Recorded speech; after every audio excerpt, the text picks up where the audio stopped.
La clave de esta tiene relación con su objetivo declarado, que es la mejora en la distribución del ingreso.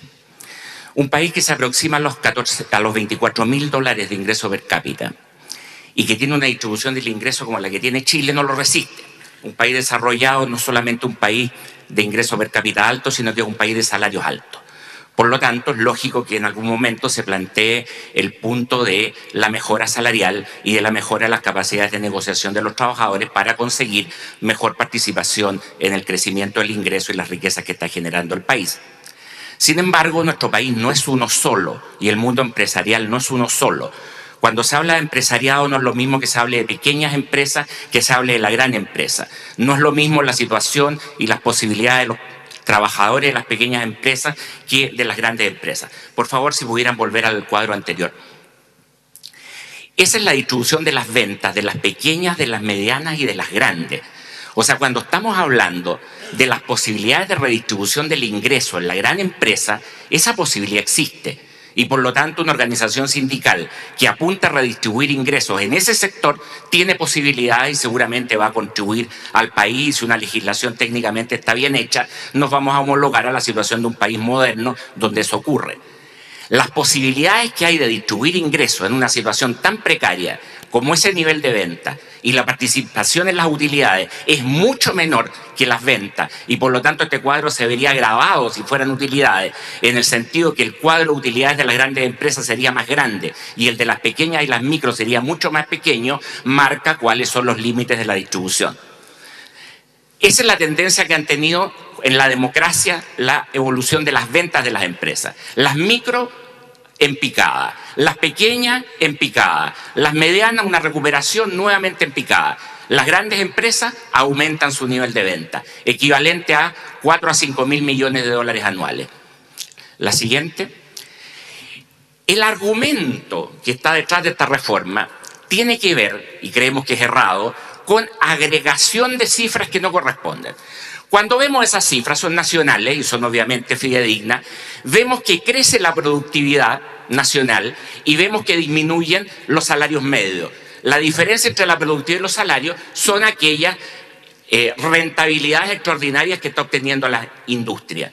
Por lo tanto, el margen de negociación salarial para mejorar la posición en la distribución del ingreso es la barrera que se va abriendo entre los dos.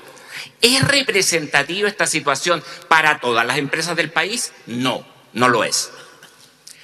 Ese es el potencial que ustedes pueden ver de la distribución. La diferencia entre el monto de los salarios y el monto de las ventas. Las empresas ocupan los salarios como una proporción de las ventas. Una parte de las ventas se ocupa para pagar salarios. Y veamos el techo en azul de las ventas de cada tamaño de empresa y el piso salarial que cada una de ellas tiene que enfrentar. Y lo que nosotros estamos viendo ahí claramente es que las remuneraciones que van en rojo se mantienen en una situación en la cual las medianas empresas están en una situación más complicada que el resto, y son tan más complicadas que el resto porque se han tratado de expandir, porque han exportado a mercados internacionales, porque han corrido riesgos, son el mejor sector tal vez de nuestra economía, ahí está la innovación, pero son las que están más complicadas por eso mismo, puesto que su acceso al crédito es complicado, puesto que en general sufren una serie de discriminaciones. Las pequeñas empresas están levemente mejor, pero la diferencia entre los salarios y las ventas es muy exigua. Y miren qué pasa cuando nos vamos a los tamaños mayores. Hay margen redistributivo, pero pretender de que hay que generar el mismo nivel de fuerza sindical para pelear por ese margen redistributivo en las pequeñas empresas o en las grandes empresas significa un error de concepto. Los niveles salariales se pueden mejorar en la función en que existan recursos que permitan esa mejora. Si esos recursos no existen o son limitados, esa mejora tiene que tener límite.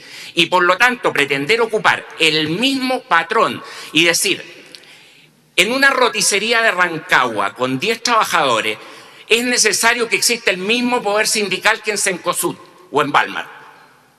En una pequeña minera de 10 pirquineros de Copiapó, es necesario que exista la misma capacidad de negociación sindical que en BHP Billiton. Tal como está la ley, eso es así.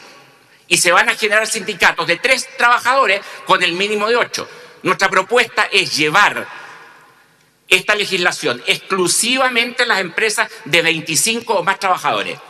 Eso significa que están perdiendo derechos, como decía un dirigente, yo creo no correctamente hace un momento, y que por lo tanto esos derechos que se perdieron durante la época de la dictadura ahora deben ser recuperados. Yo les recuerdo que durante el gobierno del presidente Allende los sindicatos se estructuraban con 25 personas.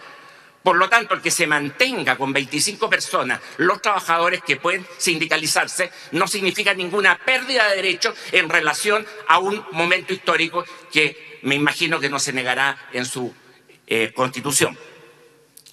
Ahora, si vamos al siguiente, les quiero mostrar cuál es la situación típica de un taller de 20 trabajadores para que veamos cuáles son los límites de la negociación. Aquí no estamos hablando de Cencosud, aquí estamos hablando de una empresa promedio. Las ventas por trabajador, de acuerdo al Servicio de Impuestos Internos, en esta empresa de 20 trabajadores no superan los 4,5 millones de pesos, 4,700,000, ¿no es cierto? Y las remuneraciones, si las llevamos al límite de lo que nos muestran que se pagan las remuneraciones, suponiendo que fueran las más altas, llegan por trabajador, todas estas cifras son por trabajador, a 631,000 pesos. Y se mueven en realidad entre los 250 y los 631,000 pesos. Supongamos que se paga en esta empresa el tope, que son los 631,000 pesos.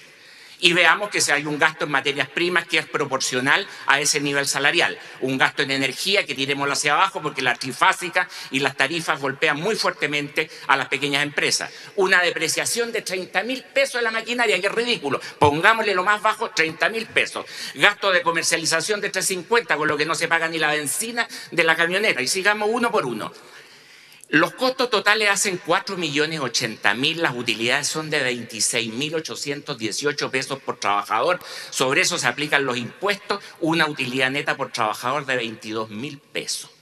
Esa es la situación de esta empresa.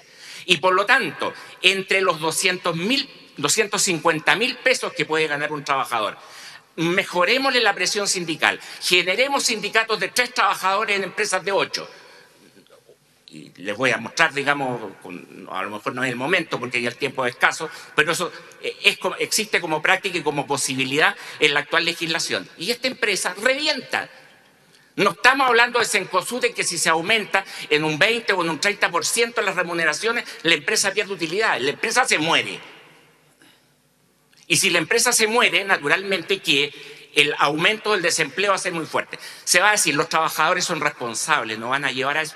O sea, si nuestros empresarios no conocen con detalle sus cifras de cuánto están trabajando, menos la van a conocer sus trabajadores. Por lo tanto, estamos en una situación bastante crítica. Esta situación de esta reforma laboral nosotros la vemos de alguna manera como esa historia del sheriff que entra a un bar porque hay un matón. Y cuando ven que el matón es demasiado grande, que mide 2,20 metros, que pesa 180 kilos, agarra patas al enano que está tomándose una cerveza en un rincón y con eso pretende cumplir su rol justiciero. No queremos que por eliminar injusticia y por mejorar la distribución del ingreso se golpee a empresas que por lo demás pagan, y eso nuestros colegas de Balmar lo pueden decir. Las remuneraciones que obtiene un trabajador de una roticería, un líder, no es muy distinta a la que gana un trabajador de una roticería en La Vega. No es muy distinta. Y nosotros tenemos productividades 20 veces menores. El esfuerzo de las pymes ha llegado al máximo, pero si se elabora, se aprueba un proyecto de ley que en definitiva nos va a sacar fuera del mercado, eso no es progresista, eso es absolutamente regresivo.